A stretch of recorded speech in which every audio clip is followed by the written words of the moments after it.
Vamos a hablar hoy del Caravaggio. Caravaggio es un pintor, algunos de ustedes habrán visto reproducciones de sus cuadros, o sus cuadros, el que haya tenido la suerte de ir al Louvre. Yo he visto algunos. Era un gran pintor. Michelangelo Merisi, el Caravaggio. Nació en Milán, 28 de septiembre de 1573. Era hijo de Fermo Merisi, un maestro de obras, mayordomo, constructor del marqués de Caravaggio. Caravaggio era un pequeño marquesado allá por la Lombardía, cerca de Bérgamo, y la madre del Caravaggio era Lucia Aratori, una mujer, una ama de casa. Pero cuando el chiquito, el Michelangelo, tenía solo 5 años, murieron los padres por una peste que asoló la ciudad, y sobrevivió como pudo, huérfano junto a sus hermanos, tenía 3. Un buen día parece que conoció un pintor que vivía cerca de su casa, nadie cita el nombre de este pintor, y se puso a trabajar en el taller del tipo este. Y durante algún tiempo lo usaban para mezclar los colores. Cuando tenía 11 años se fue solo a Venecia y entró como aprendiz en el taller de un pintor llamado Simone Peterzano, un conocido discípulo de Tiziano. Peterzano se comprometió a tener con él al muchacho durante 4 años a fin de enseñarle todo lo necesario para que se convirtiera en un pintor. Y así fue. Hizo sus estudios muy aplicados con Peterzano, pero Caravaggio empezó a dar muestras de una personalidad un poco complicada. Tanto es así que se peleó con el maestro y le encajó una piña en la nariz y se la rompió. Y se fue a Roma. Para poder comer empezó a hacer copias de cuadros religiosos para un señor Pandolfo Pucci y retratos de santos en la tienda de un mercader que se llamaba Antiveduto de la Gramática. ¿Cómo me gustaría llamarme Antiveduto de la Gramática? En Roma le empezaron a decir el Caravaggio por su antigua procedencia, no solamente en los círculos artísticos, sino también en los círculos policiales, porque era un poco mal llevado el Caravaggio. Parece que un día estaban discutiendo acerca de un cuadro con el pintor Girolamo Stampa y Caravaggio lo corrió con un bastón para romperle el mate. Y al final al Stampa lo salvaron 2 carniceros que vinieron a separar.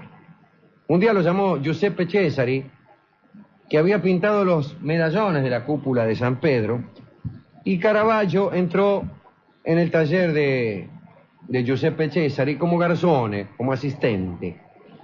Allí tuvo sus últimas lecciones, que terminaron definitivamente cuando un día un caballo le encajó una patada en la cabeza, esto no en una pelea, ¿no?, sino por casualidad, y tardó mucho en curarse. Una vez que se curó de aquel terrible golpe, ya casi nadie tiene patadas de caballo en la cabeza. Cuando yo era chico eran más frecuentes porque había más caballos. Sí. Los caballos estaban más cerca de la gente en la ciudad. Había carros con caballo y cada tanto algún gil, qué sé yo, se agachaba atrás del caballo, venía el caballo, encajaba una patada en la cabeza y ahí estaba el tipo con la herradura marcada. Ahora no sucede eso porque los caballos han sido reemplazados por autos que, entre sus tantas ventajas, tienen la de no propinar patadas a las personas que se les sitúan detrás. Muy bien. Se consiguió un encargo buenísimo. Se trataba de pintar la capilla Contarelli de San Luis de los Franceses. Caravaggio pintó los lienzos laterales, la Vocación y el Martirio de San Mateo. Pero los tuvo que rehacer, los tuvo que hacer de nuevo, porque su interpretación de estos temas piadosos suscitaba polémicas. Normalmente la pintura de Caravaggio, que era anticlásica y antiacadémica, despertó siempre reacciones más bien indignadas por parte de las autoridades. Estábamos en pleno manierismo, un género, no digo decadente, pero un poco enroscado sobre sí mismo, ya después de las cumbres alcanzadas por el Michelangelo, no por este Michelangelo, sino por el verdadero, por Miguel Ángel, los pintores que siguieron estaban muy preocupados por el arte pictórico, por diferenciarse, por el detalle, por la ornamentación, por el retorcimiento. No fueron grandes artistas, pero Caravaggio no fue marianista, ¿no? Iniciaba un modo de concebir más naturalista. Son unas pinturas muy raras. Lástima que no se puedan mostrar por la radio estas reproducciones. El pintor Aníbal Caracci, que era contemporáneo, solía decir que Caravaggio maceraba carne y no colores. Son cuadros raros. Además, y esto debe haberles indignado, son cuadros muy carnales. Los santos tienen una pinta de malandra que matan, vírgenes escotadas, una cosa que seguramente debió escandalizar. Por ejemplo, Caravaggio se había enamorado de una muchacha llamada Lena, y era hermosísima. Y un notario, llamado Mariano Pasqualone da Cumulo, repito, Mariano Pasqualone da Cumulo, perseguía a Lena por todos lados. Hay que decir que Pasqualone también estaba enamorado. Y sucedía que la madre de la muchacha no quería que se casara con el notario y ofrecía a su hija Caravaggio para que posara por una buena suma de dinero. Pasqualone, indignado, insultó a la madre de Lena porque decía que había entregado a la muchacha a un bárbaro y maldito pintor. Cuando Caravaggio se enteró, fue hasta la casa del notario y lo fajó, lo molió a palo. El escribano no habló más, pero la cosa terminó trágicamente porque un poco tiempo después Lena apareció ahogada en el Tíber. Ahora bien, ¿qué tiene que ver esto con la pintura? Fíjense, Caravaggio, desesperado, utilizó como modelo el cuerpo sin vida de Lena para pintar el tránsito de la Virgen. La pintó lívida, un poco hinchada y con las piernas desnudas hasta casi la mitad de la pantorrilla. Y el escándalo fue tal, por haber tomado la muerte como modelo, que lo obligaron a destruir el cuadro. Y Caravaggio no lo hizo. Y lo vendió nada menos que a Rubens, que andaba por ahí buscando obras de arte para su señor, el duque de Mantua.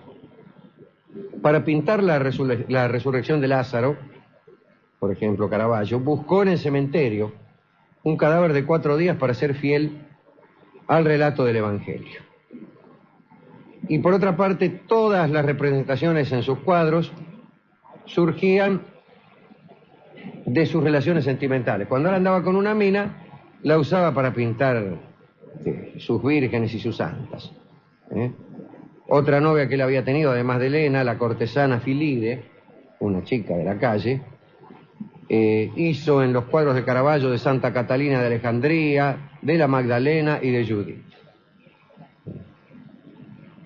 Un poco después de aquel episodio con el notario Pasqualone, Caravaggio se peleó con un soldado en el castillo de Sant'Angelo y lo hirió con una espada. Lo mandaron en cana.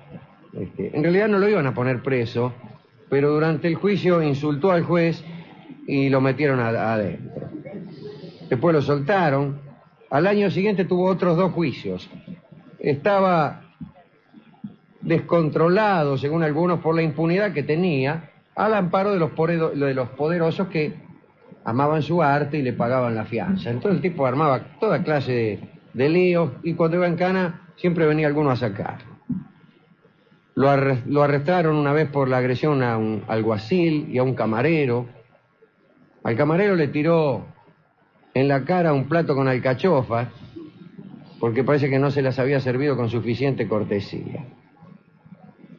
En fin, un biógrafo del siglo XVIII, posterior, ¿no?, Susino, contaba que Caravaggio comía sobre la tela de su retrato, que le servía como mantel.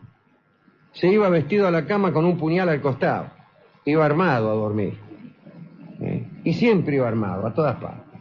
Parecía más un fascineroso que un pintor. Parece que tenía mucha puntería con las piedras. Un día le rompió a piedrazo todos los ventanales a una señora que le alquilaba a él. Parece que como él no pagaba el alquiler, la mina, Prudencia Bona se llamaba, se quedó con algunas pertenencias del Caravaggio, y el Caravaggio, para vengarse, le rompió todas las ventanas a piedrazo. Y la mina le mandó a la guardia para detenerlo. Y él se defendió a piedrazos tan bien que no lo pudieron encanar. En el año 1606 le sucedió algo terrible. A Caravaggio le encantaba jugar a la pelota en el Campo Marcio. Y un día capitaneaba un equipo de 4 que iba perdiendo contra los de un tal Tomasoni. Y surgieron algunas diferencias por el resultado, ¿viste? Que vamos 13-6, ¿qué 13-6, 13-7? Todas esas cosas. Y todo terminó en una batalla campal. Al final agarraron las espadas y el pintor en medio de la lucha lo atravesó al Tomasoli. Lo mató. Por unas cuestiones en un partido de pelota. Y ahí debió huir de Roma, fue condenado a muerte in absentia, huyó a Nápoles, luego a Malta. No se sabe qué sucedió en el trayecto, pero llegó a Malta con media oreja y una herida muy profunda en el cuello. Allí lo recibió el gran maestre Alois Vignacourt, que era miembro de la nobleza francesa, y Caravaggio le empezó a pintar unos retratos para subsistir. Y tuvo tanto éxito que lo nombraron caballero de gracia y pudo entrar en la famosa Orden de Malta. Sin embargo, se metió otra vez en lío. Parece que se agarró a piñas con un cavaliere de justicia, lo metieron en cana y lo expulsaron de la orden. Lo nombraron membrum putridum et foetidum, miembro podrido y hediondo. Todavía no se sabe bien cómo pudo escaparse de la cárcel, pero el caso es que se metió en una barca que tomó rumbo a Sicilia, y allí fue a Siracusa, Messina, Palermo, para evitar caer en manos de los numerosos afiliados a la Orden de Malta que lo perseguían. Durante el escape, pintó a Salomé con la cabeza de San Juan para ver si podía aplacar la ira de los caballeros de la Orden de Malta, pero no le sirvió de nada. El 24 de agosto de 1609, Caravaggio fue salvajemente acuchillado en el rostro por sus enemigos y quedó casi irreconocible. Lo dejaron vivo, pero desfigurado.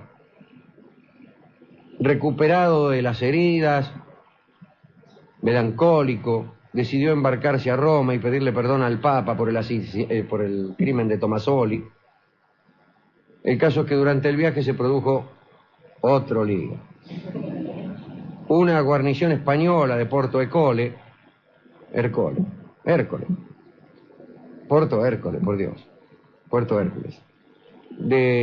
detuvo la embarcación de Caravaggio. Lo habían confundido con otro tipo que estaban buscando, mire qué mala suerte. Lo hicieron bajar cerca del promontorio del Monte Argentario. Eso era bajo la jurisdicción del virrey español en Nápoles. Lo metieron en una cárcel, lo confundieron con otro y lo metieron en cana. Salió de allí completamente aniquilado. Cuando se dieron cuenta del error, las autoridades lo soltaron, pero bueno, ya el barco en que iba había partido, había perdido sus pertenencias, y decidió caminar por la costa hacia el norte para escapar de sus perseguidores y llegar a Roma. Pero en el año de 1610, en harapos como un mendigo, la malaria lo fulminó en los pantanos y su cuerpo irreconocible fue arrojado al fondo de un estanque. Tenía 37 años. Este era el Caravaggio. Hay cuadros de él por todas partes, La adoración de los pastores, el San Jerónimo escribiendo, que está San Jerónimo ahí con una cosa blanca, medio de costado, una cara de atorrante, tiene viejo malo parece San Jerónimo, ¿no? Pelo blanco, pelado, y está ahí escribiendo así medio como, debe estar escribiendo algo algo malo.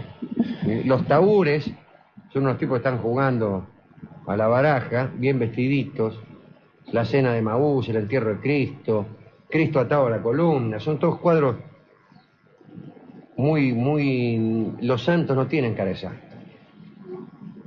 son muy naturales, Y aparte La estricta forma pictórica también es novedosa. Cuando vean alguna de estas revistas, interésense en los cuadros de Caravaggio, que era un gran artista, pero mire qué atorrante. ¿A quién dedicar esto? Ay, Caravaggio. Era un atorrante, pero pintaba medio mal llevado. Qué sé yo, déjeme con estos pintores que se llevan bien con todo el mundo, pero pintan mal. Alena también, ¿no?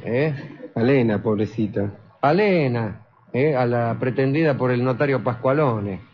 Al notario Pascualone no, no, pero qué lindo nombre el notario Pascualone. Alena y a todas las otras chicas que le servían de modelo. Porque está bien, el tipo en vez de ir a buscar una modelo afuera, andaba con alguna y le decía, che, ponete ahí que vamos a pintar un rato. Y así uno pasa mejor. Sí, claro, está bien. A mí me gusta trabajar con... Hay que trabajar en un buen clima, Alejandro, ¿no es cierto? Así, con amigos, confianza. con gente de confianza. Eso cuesta mucho. Eso vale mucho. ¿En serio? Yo prefiero ganar menos, te lo digo en serio, y trabajar con amigos, que no ir a lugares donde campea el enemigo a hacer fortunas. No, porque esos salarios son el salario del miedo. A mí me gusta trabajar tranquilo. Y entonces está bien eso, ¿eh? Que la modelo, que el tipo que te mezcla los colores, todos amigos. No es cuestión tampoco llevar incapaces. Sí, claro. A lo mejor es al revés, hay que empezar a hacerse amigo de los que trabajan con hombres. Pero a veces es tan difícil. Porque los amigos uno los elige y los compañeros de trabajo no.